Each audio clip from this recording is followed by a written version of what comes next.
Halo Sobat Pena, kembali lagi bersama saya Yani dengan informasi aktual dan terpercaya dari Bekasi. Kali ini publik dikejutkan oleh operasi tangkap tangan KPK yang menjerat Raja Bongkar atau Bupati Bekasi Ade Kuswarakunang bersama 9 orang lainnya. Kasus ini menjadi sorotan nasional karena berkaitan dengan suap proyek pembangunan dan pemerasan di wilayah Kabupaten Bekasi. KPK melakukan OTT pada Kamis malam 18 Desember di wilayah Jakarta dan Bekasi. Dalam OTT tersebut, 10 orang diamankan termasuk Bupati Bekasi Ade Kuswarakunang dan ayahnya HM Kunang. OTT ini diduga berkaitan dengan tindak pidana korupsi berupa suap proyek pembangunan serta pemerasan di lingkungan pemerintah Kabupaten Bekasi. Bekasi kena kutukan lagi? Dejavu ini beneran bikin merinding. Masih inget kasus Bu Neneng? Sekarang giliran Bupati Ade Kuswarakunang yang kena OTT KPK. Total 10 orang diangkut guys. Ade sekarang diperiksa intensif di KPK. Pasca OTT, KPK langsung melakukan penyegelan sejumlah lokasi strategis di Kabupaten Bekasi. Salah satunya adalah ruang kerja Bupati Bekasi Ade Kuswarakunang yang berada di Kompleks Perkantoran Pemkab Bekasi. Penyegelan dilakukan sekitar pukul 3 sore sampai pukul 19 Kamis malam 18 Desember. Tak lama setelah OTT digelar. Pemirsa, tak hanya ruang kerja Bupati, KPK juga menyegel ruang kantor Kepala Dinas Sekretaris Dinas Kebudayaan, Pemuda dan Olahraga atau Disbudpora. Langkah ini dilakukan dalam rangka pemeriksaan dan pendalaman perkara oleh tim penyidik KPK. Berdasarkan informasi dari 9 orang yang diamankan dan saat ini berstatus sebagai terperiksa. 1 diantaranya merupakan oknum jaksa. Selain itu, 2 orang berprofesi sebagai pengacara dan 6 lainnya berasal dari unsur swasta.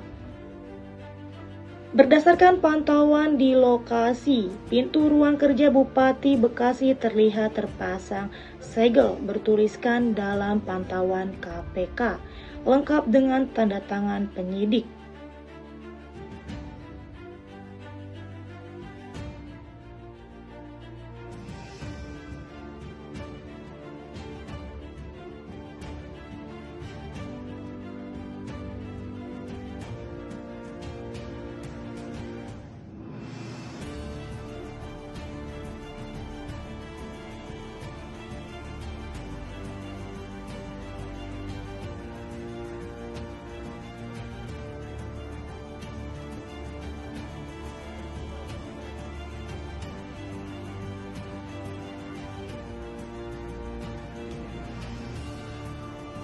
Tak hanya kantor pemerintahan, KPK juga melakukan penyegelan rumah yang dihuni Kepala Kejaksaan Negeri Kabupaten Bekasi Edi Sumarman yang berlokasi di Kota Delta Mas, Cikarang Pusat.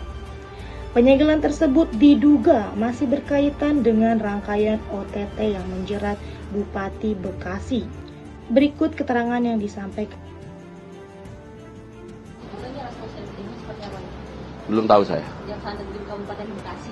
Saya belum tahu, yang saya tahu OTT itu Bupati, yang saya tahu beritanya itu aja. Saya baru jadi berita. Ya kita lihat aja perkembangan nanti. Ya kalau memang ada, silahkan aja proses saja. Selama kita nggak tahu. Kita tidak akan melindungi, tidak akan, kita proses kalau memang ada sepanjang ada. Ya, kita juga percayakan kita proses. Nggak ada kan kita ada, kita proses nantinya. Berarti di Banten dipastikan etik dan pidananya berjalan ya Pak? Bisa jalan semua, baik etik maupun pidananya. Pak, kalau lihat kondisi kan kejaksaan lagi tingkat percayaan publiknya tinggi. Tapi kalau lihat proses dua penangkapan ini kan pendekatan kayaknya seolah ada mungkin ada latar belakang sesuatu. Ya latar belakang memang perbuatan dia aja yang nakal, tercela. Pokoknya kalau udah berulang kali, baik melalui Zoom maupun hubungan kerja sudah dinasihatin untuk jangan berbuat tercela, betul-betul jaga. Tapi kan kita bukan artinya menyerah, artinya sinilah Kan 15.000 jaksa nih ke Indonesia. Kita berusaha menjaganya, waskatnya harus ini. Ya ada satu, bukan saya pembenaran, tetapi itu yang harus waskat semakin tajam dari atas, baik itu Kajati, Kajari maupun Satker masing-masing. Ke depan seperti apa penanganan untuk diwaspadai. Dan saya juga meminta kepada masyarakat, jikalau ada oknum-oknum jaksa atau pegawai yang terindikasi melakukan perbuatan tercela, laporkan ke kami. Kami akan segera tindak lanjuti. Pak, soal seperindik kalau betul Pak, Jaksa lebih dulu mengeluarkan seperindik OTT sehingga ditarik kemari bagi KPK. Kita tanggal 17 sudah melakukan seperindik. Untuk penangkapan para Seperinhan juga terhadap 2 orang itu kan, makanya, dan 2 jaksa yang ditetapkan tersangka oleh kita ya. KPK kan hanya OTT hanya 1 jaksa dan 2 swasta. Kita sudah duluan menetapkan tersangka terhadap 2. Kemarin tambah yang dari KPK diserahkan sudah. Yang prinsipnya kita sinergi dengan KPK. Sobat Pena, kasus ini masih terus berkembang dan menjadi perhatian publik. Kami akan terus mengikuti setiap perkembangan resmi dari KPK dan menyampaikannya secara objektif, berimbang, dan sesuai fakta hukum.